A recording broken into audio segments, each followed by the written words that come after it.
Hello, Loveland. I'm Mike Meldon, and this is your Loveland Weekly Podcast, brought to you by Gina Dubell-Smith, eXp Realty, and Stone Pillars Farm. Well, here we are, Loveland, less than a week away from Election Day, and we finally get to hear from my friend, Mr. John Hart. John Hart and I met a while back while I was getting the ball rolling on my dog park idea. We then served together on the Parks and Rec Board, and since then we've gotten a little bit closer, and I call him a good friend. He's one of those people I truly enjoy conversing with. We don't see eye to eye on everything, but we always challenge each other in respectful and fun ways. I always come away from conversations with John having learned something new and having a broader perspective. I truly appreciate him for that. And today, you'll get to hear about John. You'll get to learn about John's life and why he believes that he deserves your vote next week to allow him to keep his seat on Loveland City Council. I hope you enjoy my conversation with John Hart. Today is Friday, October 31st, 2025. And I hope everybody has a fun and safe Halloween.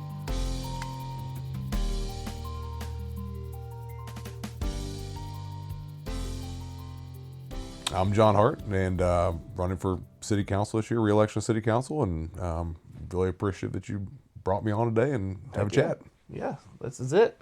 So, I know a lot about you. I consider you a friend, but why don't you tell everybody, where'd you grow up? How'd you get to where you are now? Yeah, so I grew up in Springfield, Ohio, up near Dayton. Went to college at Ohio University, where I met Randy, and she moved to Columbus, Mississippi out of college, and I was going to kind of follow her down there. That was her first job. Yep. Wow. And then decided that wasn't going to be a great idea, so she came back up to Dayton. She got a job in Dayton, which was a much bigger place to work. And gotcha. And then we got married, lived in Fairborn, and then when she came down to Cincinnati and got a job in Cincinnati. Was she always looking to try? Is she from the area? She's from Cleveland. Oh, she's from Menor. Yeah, I knew that. She's from Menor. Yeah, I did know that. So were you both? Was that kind of a goal because you were from here, or was it just kind of? No, not really. Like she was. We kind of had the conversation about whether in her job in her field, like you kind of got to either decide if you want to get someplace and stay there and kind of and make a home, or you want to build and you want to kind of climb the ladder. Yeah. Randy's not a ladder climber. It's just not her character. Mm-hmm. So she really loved Cincinnati and said, kind of, John, we're moving to Cincinnati. I'm like, oh, all right. So I'm looking for a teaching job in Cincinnati. I found a job at Middletown. I actually loved working at Middletown. That community is really cool. Coaching football there was such a cool experience because that high school was really important to that community. Yeah. And I really liked that. But I really didn't like was being 40 minutes from my house. Sure. And Loveland had a math job opened up in 2015, and I applied for that job and ended up getting it. It was like 180 applicants for that job, and nice. So I got very fortunate to land that job. That's awesome. and got here, and then you just kind of get enveloped in the community once. I mean, I lived here, but I wasn't really a part of the community, so to speak. It takes a minute. It takes when you have kids really push you in too, right? And man, I was like, I think it's the first time I saw the homecoming parade, I was like, holy cow! Yes. Like this place loves Loveland. Yes. Like Loveland loves it some Loveland. It does. Yeah. I just fell in love with it, and then at that time, shortly thereafter, that 2016, 2017, 2018-ish. I've always had an interest in politics, and maybe not so much at the local level at that time, but what I was noticing was there was cameras outside of our city council offices, and government being watched by the news stations and whatnot. I was like, this is right. And I was going, man, this is. So you got involved when I'm like, this is not okay. Yeah. And I was going to run for council, and I had my neighbor who knew Linda Cox at the time. And Linda kind of talked to me. She was on the recreation board at that time, and she goes, "You need to get on a committee first before, if you can." And she's like, the reason she said that was because she had an opening coming up on the recreation board that year, and she's like, "Why don't you come on the recreation board with me, and why don't we start there? Why don't you start figuring out what's going on around here first. And, So you went on that. That would have been when Kathy first became mayor. Yeah. That was right. That was when I 2017. joined. So I Yep. joined the committees at the same time. Yeah, 2017. That Fitzgerald era really called into action a lot of current players. It seems that way. So, I did the recreation board for a while, and I ended up, when Linda stepped away, I ended up being the chair of that. Yep. And I joined with you, and go ahead. You were a great leader on that. So board. we went from meeting in the Argo at a conference room, right, to meeting in the council chambers, and we went from kind of just doing field, use applications and improving those for Misty, to doing some park, evaluations. Big and it started moving things in a forward into Big kind of stuff. some bigger things. Yeah. And working at the high school, I was able to engage some of the high school students, and I Tigers thought Inc. got involved. Tigers Inc. got involved. I really thought it was a big deal that our school system and our city government were kind of working a little closer. Yep, And that's kind of what I ran on a little bit the first time around. Yeah. Because I wanted to see that. It's just such a great opportunity. There's just not too many 100%. communities where kids have that close of access to their city government, and the opportunities that's going to afford them. Yep. And You were a huge advocate of that because I'd never heard of Tigers Inc. before that, and then you and I were working on some projects. Yeah. And you're like, hey, this group of kids, and I'm like, oh wow, this is and awesome. they're amazing, man. Yeah. That group of kids is amazing. And they actually worked on the first round of park evaluations. Now that I'm back on the rec board, Oh, you are. Didn't you? I'm back. So now you're the yeah. council rep. Yeah, I'm the council rep There right you now. go. So, if you go back to 2017, there was no council rep. And then we had. It was a committee, not a commission. So, Oh yeah. And So- then you had Dave, and then that was a big because we had Dave when I was there, yeah, which made it a lot more things get done. yeah. So, the kids put together the first round of park evaluations. They created that, and then the kids helped out with the dog park. Yep. The That's where I met 'em. Haverkamp dog Yes. park. They did an awesome job with that. So, I got involved with that kind of stuff, and then the comprehensive master plan committee came up, and ended up being the chair of that, which was really an incredible experience, honestly. I forgot you were the chair of that. That's Yeah. awesome. Yeah, I used to watch your meetings. You had some heavy hitters on that team. Oh yeah. Yeah. There was a lot of good people on that team. There were some very very talented people in that committee. And that was such a for people that don't know and are listening, it wasn't just your normal committee. A lot of eyeballs on it. Huge project. A lot of community engagement. Community engagement, open houses. This wasn't. Yeah, it was and now it's gone. But that committee, was not your standard thing. And for you to be chair of it says a lot. Well, and one of the things that I'm most proud of in that thing is it's come up a little bit throughout the whole campaign thing. One of the things I'm most proud of when people talk about community engagement is I kicked a lot of stuff back to our the person that was running that because we weren't getting enough community engagement. I said, I'm not comfortable if we're going to put a survey out. We've only got 37 results or 50 results or 80 results. That's not enough to make any kind of decisions on because we're not hearing enough voices. I think we finally got it up to 300 before we had to move forward. But 300 was a good number at that time. That's a good number at this time too. Oh, sure. For a community like that, yeah, that's a good number. But it was, we got a lot of people to come out and give their thoughts, and it redirected us in a couple different places. So getting that community engagement on that stuff, and that's where the roundabout on Love Madeira, that's where it first came out. Yep. And then being elected in 2021, and then we actually accepted that plan in 2022 started implementing it. it. And this was my idea, and I'm just going to throw it at you now. It's been on another podcast, but I really think, and I talked to Lynn Zook about it, is we need a temporary committee again, an implementation master plan committee. You guys got a lot going on, and like Lynn and I talked about during her podcast was there's so many pieces to those things. Usually there is a team that does it. Well, in Loveland, our teams are committees. Right. So it would make perfect sense when you come around this time and start building committees to have, they don't have a lot to, there's a lot to do. That master plan is huge. There's a lot of stuff, and just kind of keeps an eye on what we're working on now, tick things off, talk to council, where should we go next, what direction, but kind of keeps it moving. Right. Because it's a lot. I mean, it is a lot. Nisbet's a part of that too, correct? Was Nisbet part of Nisbet has his own park. That plan. was its own park. I remember working on that. That's huge. But that also came out of the rec board when I was there. So two of the four plans that are out there right now, I was the chair of. Right. I remember that Nisbet plan. That's why I got confused thinking it was part of the master plan. I helped you with it. Mm-hmm. Yeah, you were there with us. It was big. It was amazing. It's still big. I mean, we got the whole still sewers underneath still got to be done. And amphitheater, which I love.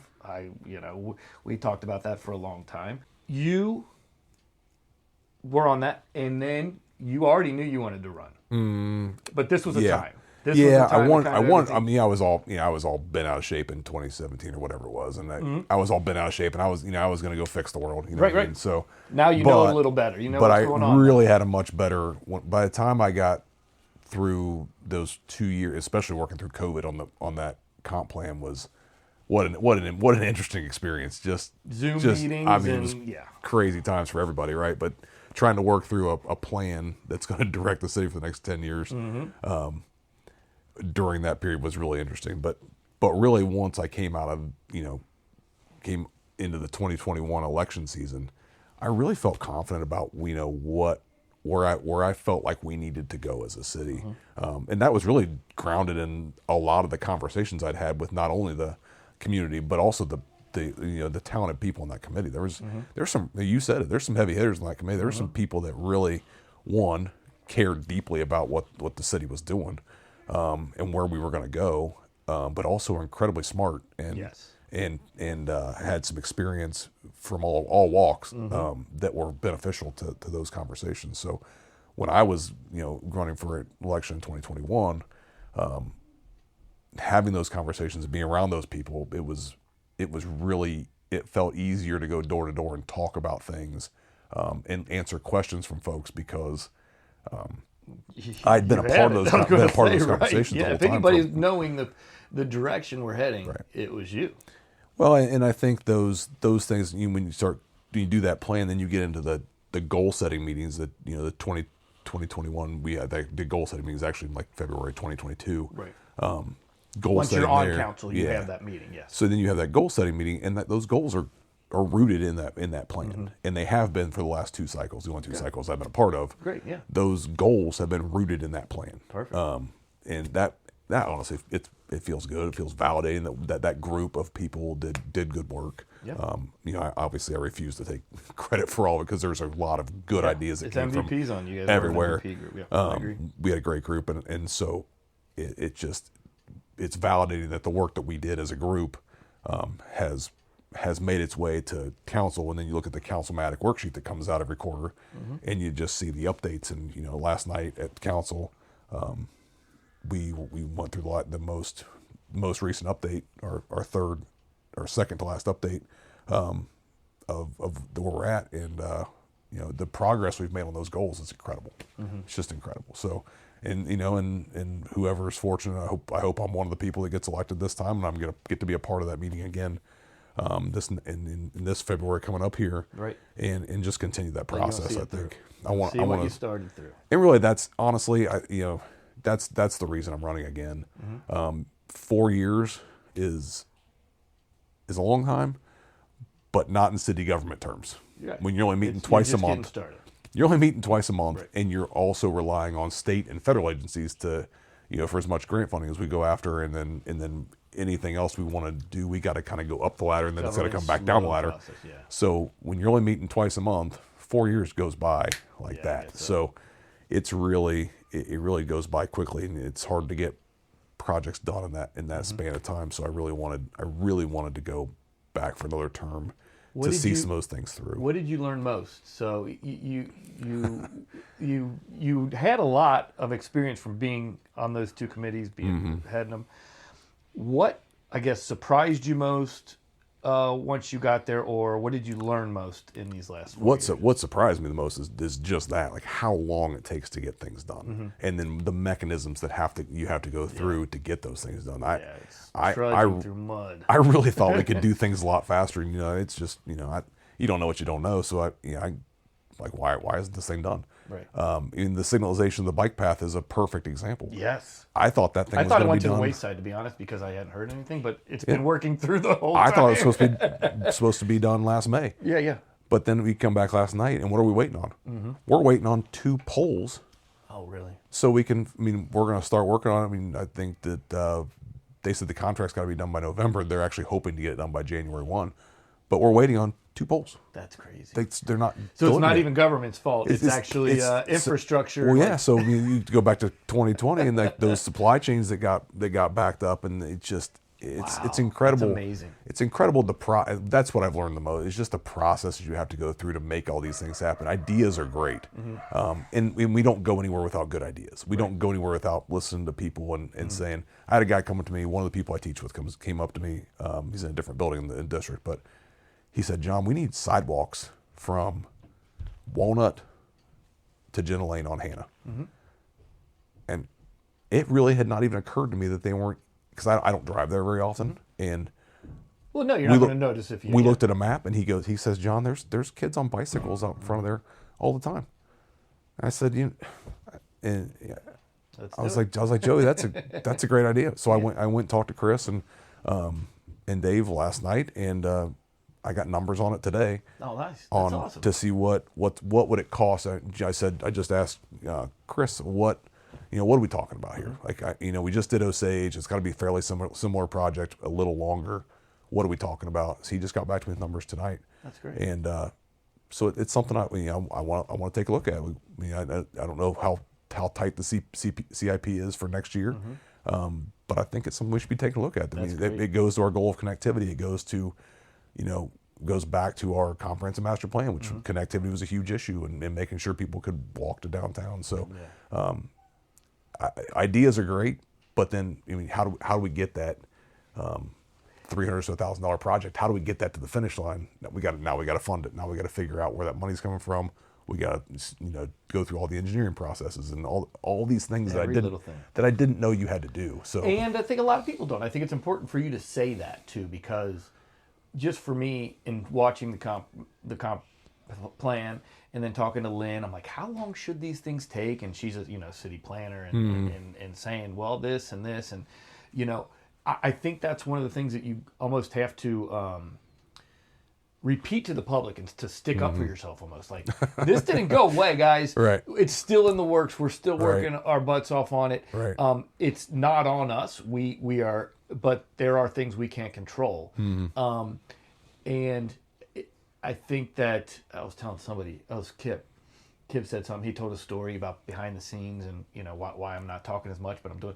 I said sometimes you do just got to stick up for yourself. You got to because if you're not watching closely, it's easy to say from afar, oh, they're letting this slide, or they don't care about this or whatever. Yeah. But if you just, like I said, if you ask the questions, one, like we're doing here, or two, sometimes you just gotta. Sometimes you gotta say it out loud. You gotta say it out loud, right? And I'm gonna be honest. Deidre Hazelbaker gave me a call last January and wanted to sit down and talk about some things. Mm-hmm. So we met and we sat down and talked, and I think it was in maybe February, March. We sat down and talked, good conversation, and she asked some of those questions, and it's easy to sit there and because I know what I know, but people sitting in front of me don't know what I know, right? And it's sometimes it's easy to forget that, and you can't forget it. It's not an okay thing to just forget and not talk. It's easy to do, yes, but it's also it's obfuscating responsibility to not say those things sometimes. So I think we can all up there do a little better and continue to work at. It's not about transparency. It's about just making sure things are top of mind still, making sure things are out in front because and advocating, like I said, advocating for the job you're doing. I mean, but like you don't have to do it just election season. It's not about ego. It's saying, hey, we're doing this stuff and this is what we're working on, and we're still working hard for you. I would tell anybody that wants to sit up there to feed your ego. I think some people do it first, and then they're like, it is the exact opposite of feeding your ego. Yeah, you're not in front of crowds. It is. You're not a cheering crowd. No, but I would tell you that when you're doing a good job, when things are going well, I mean, some of the best things I hear when I'm knocking on doors is, "Oh, I didn't even know we had an election this year," or they're because things are operating smoothly, and if city government is operating smoothly, it should be operating in the background. That's what It really should. It should be if you got cameras out front, then you got people like me we had the whatever hair I had at that time, catching on fire and wanting to hunt you down. But it's almost like and sometimes, and that's what we've had this conversation on a couple of the podcasts. Same type of thing is, people aren't paying attention until they need to, and they want to. And it is a good thing when they're not. And I think sometimes though the public that is into drama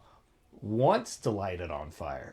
Oh yeah. Well, there's people like to stir the pot. There's no doubt about that. Yeah. And so you gotta calm that down and make sure that there are some times when it catches on fire. In 2017, there were reasons, and there were many. Sure. But we're not seeing anything like that. We're not seeing it at all. That's my point. And so the other thing about 2021 was there was a couple hot button issues out there.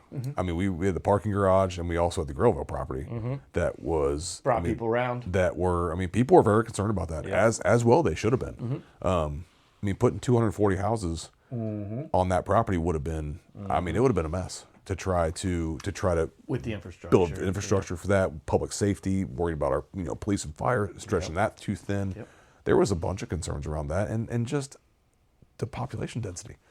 I mean, honestly, the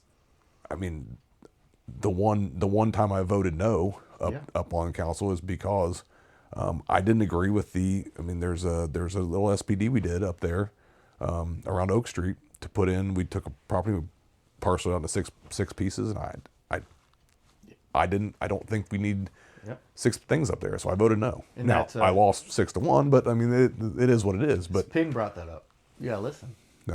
I do listen. Now you gotta listen. Yeah, you gotta hear what he said about you. Hear what he said. He's talking about me. He said, "John's allowed to be wrong sometimes." He tells me that all the time. He reminds me I'm allowed to be wrong all the time. So yeah, you guys have dealt with adversity too, and you handled it well, right? Yeah, and you had some adversity there, but it calmed down and really what calmed that down is we went through the process. That's what calmed it down. We went through the process. We were able to bring that property in, annex it into the city, which gave us the power to zone it the way it should have been zoned, which did not match what the developer wanted to do, which is why that property ended up staying parks. So. Yeah. You talked about your time here on council. Before we get to your closing statement, is there anything that you want to add before you speak to the voters and give them your final pitch? No, I just think I shouldn't say no because I'm going to say something. I think that where we're going right now, it's really important that we are able to take the energy from the downtown area and move it over to Loveland, Madeira. And that's important to me from 2 different angles. One, we need to obviously spruce up, re-engage Loveland, Madeira, provide some economic opportunities over there. I talked about that in the forum just a little bit. We need to provide another economic engine for the city that's not the Commerce Park.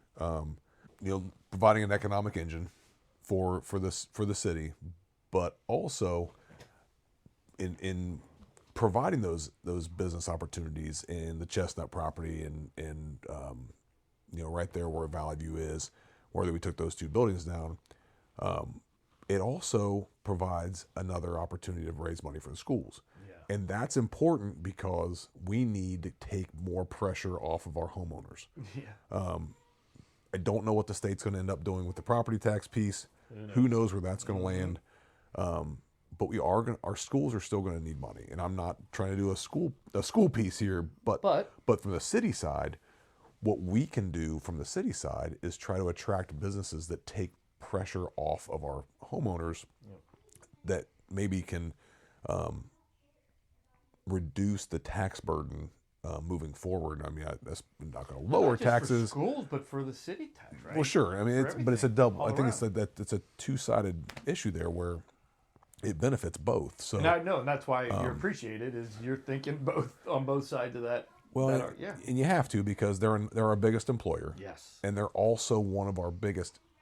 And I don't say this lightly because I know how people feel about this in a lot of ways. They're also one of our biggest tax burdens. Yeah. Public schools are just, and that's everywhere. That's not just here, but you have to be aware of that, and you have to do everything you can. I believe that we're been putting energy into Loveland Madeira, which is the next obvious place. Which again, going back to the comp plan, I know. So here's a funny story. Side note, sidebar here. I get home from the forum, and my wife looks at me and goes, "You know, there's only about 8 people in that room, and most of them are up behind that dais that really know what's in that comp plan." She goes, "I know you're really proud of that, honey, because you were there, but nobody's read that thing." Right. No. You know, Even though you did your best, you did, like you said, you said my surveys, you had your open houses. Right. Yeah. And she's right. She's right. She's right.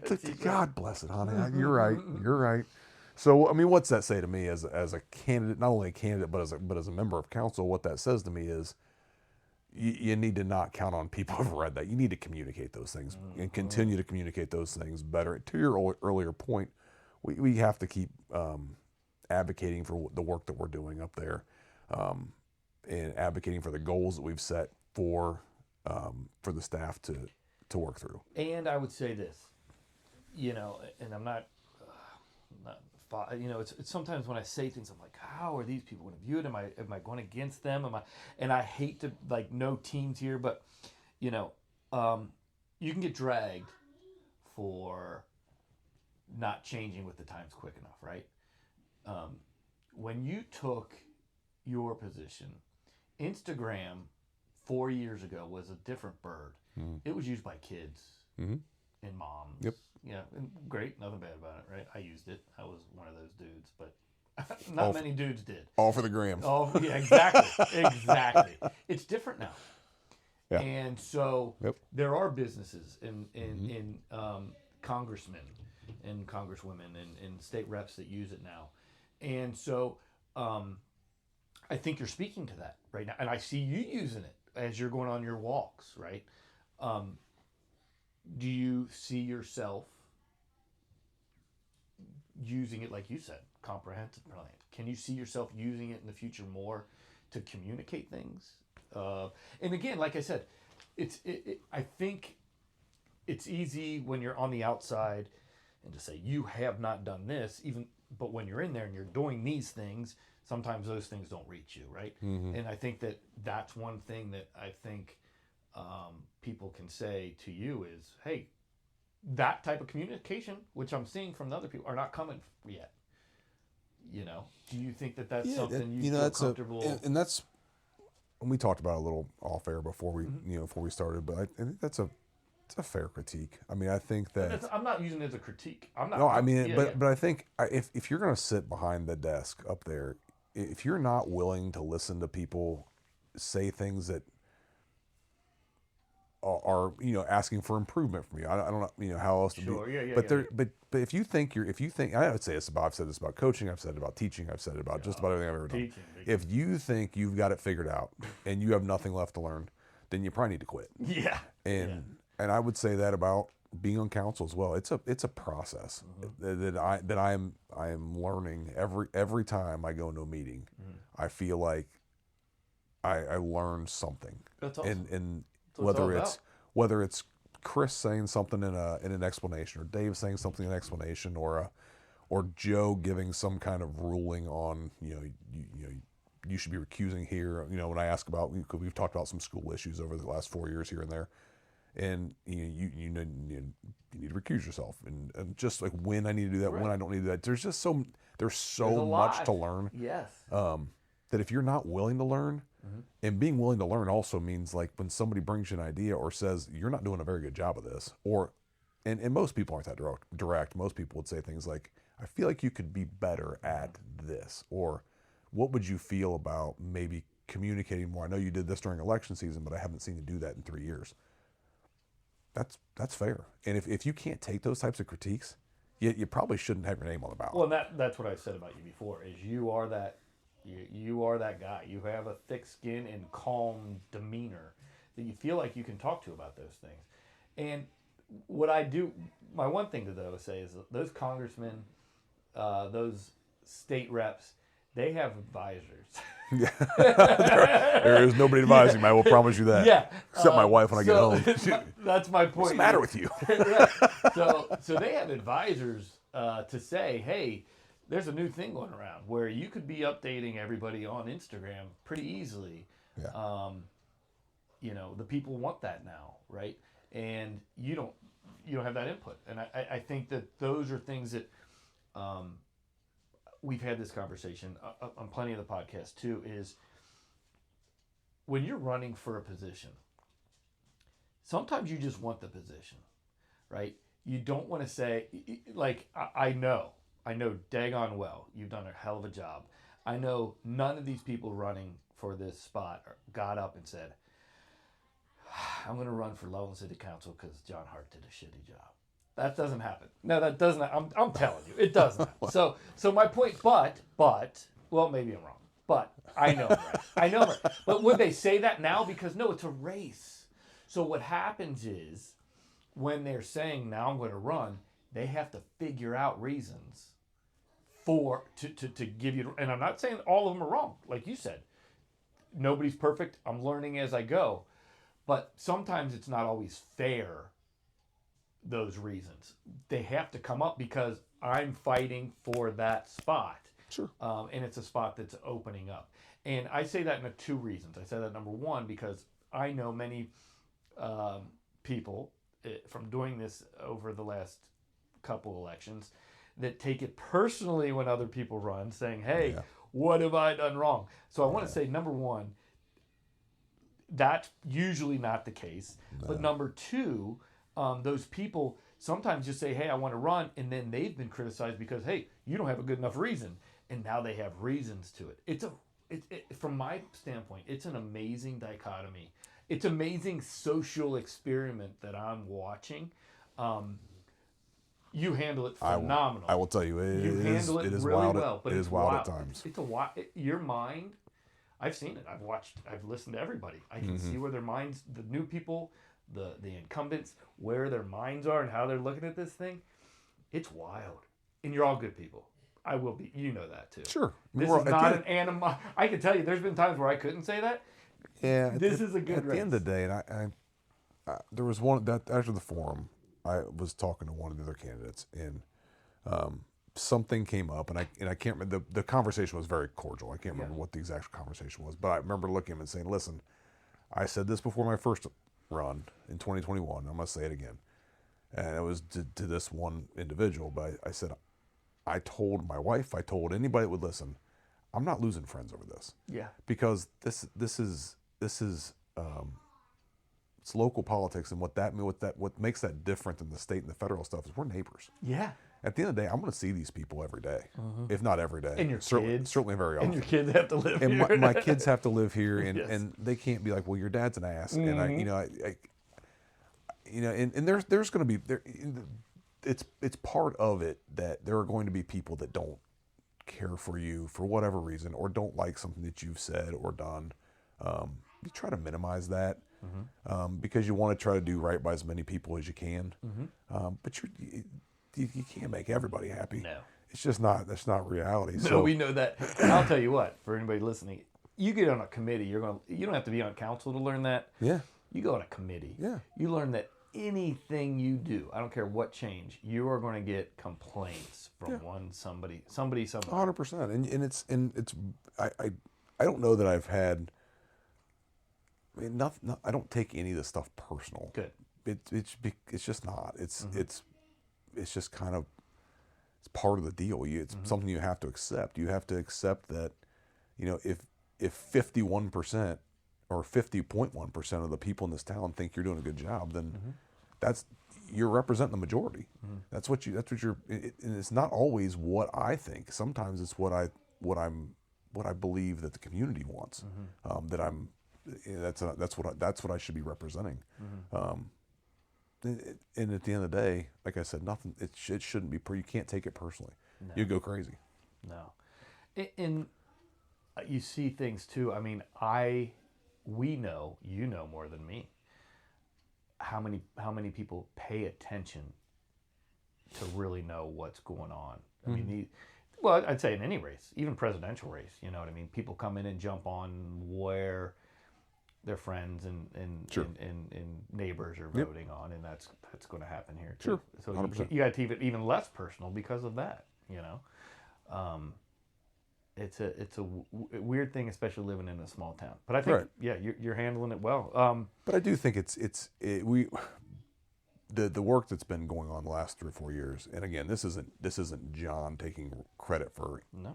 This is just the direction that we set some council goals in the last 2 sessions, like we talked about, and our city staff is one of the things that we all stand up for is customer service, and Dave Kennedy is peace customer service through and through, and quite frankly, that's the expectation, and he meets that goes above and beyond that all the time. So yeah, I don't think anybody would have a problem. You'd meet with anybody that wanted to talk to you. 100%.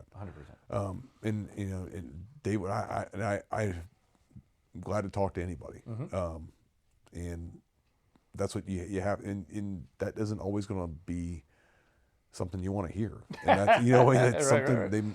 They may tell you something that may put you on your heels a little bit, and you have to be willing to listen and think about what they're saying, not take it as an attack, but this person is feeling passionately about something that's going on in the city, and that you're the point person for that. As a council person, you're the point person for that, and you're the person there that they've elected you to represent, and you're supposed to go to them and talk to them, and that's what you're there for. Get ideas. Do I have to agree with everything they say? No, but I have to think about it. I have to have an open mind and think through it. Yeah, you're good at that. And you just got to be willing. How many times do you and I go out where, even friendly, not just conversations where we may not always see eye to eye, but man, I learned a ton from you. Oh, I love getting your perspective on things. Yeah, because it's oftentimes different than mine. That's what I'm saying. But honestly, by the end of it, it's like, oh, I feel way more balanced because you have really good points. And it's like, okay, I learned a lot. Yes, it's awesome. We have conversations when we disagree, and this is where I think, again, something you have to be willing to do is disagree and see the other side of that coin. Yes. Because if you can't understand where they're coming from, then or you don't want to. Yeah, it's the difference between listening and hearing, right? Yes. Am I just waiting to say the next thing, or am I actually listening? And to what I think that's what I hand to you, because that's you do, and I can vouch for that 100%. You listen. You do. You listen, and when we talk, you make it so that when somebody listens to you, you want to listen to them. Absolutely. And I get that out of our conversations. Absolutely. 100%. So let's go to the final point. You speak directly to the people.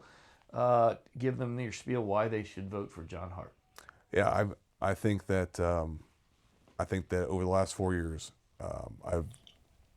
I've done a good job of keeping our community first, in front of mind, and making sure that the comprehensive plan that we put in place before is reflected in our goals that we're trying to reach, and that we're moving the city in a positive direction. Incremental improvements over the last 4 years, with a lot of projects teed up that are going to continue to move the city in a positive direction.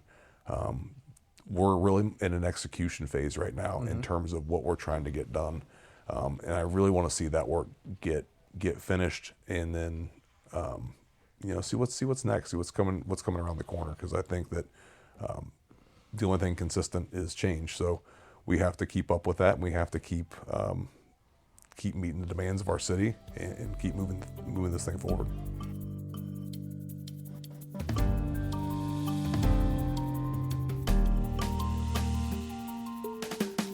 Looking ahead in Loveland, the Loveland Legacy Foundation's Fall in Loveland event. We got to do better with that title next year, guys.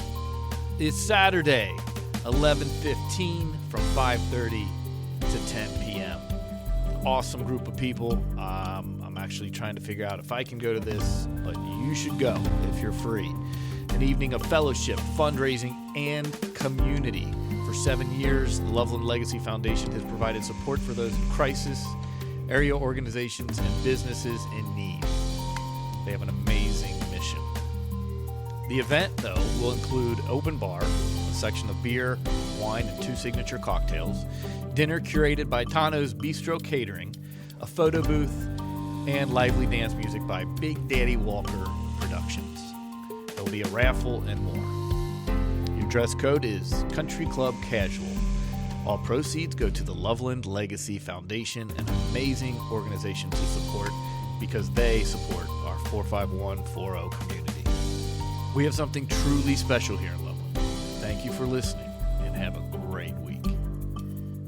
This episode was produced and engineered by Mike Meldon right here in Loveland, and please note that the opinions expressed in the podcasts do not necessarily represent the views of our sponsors or organizations.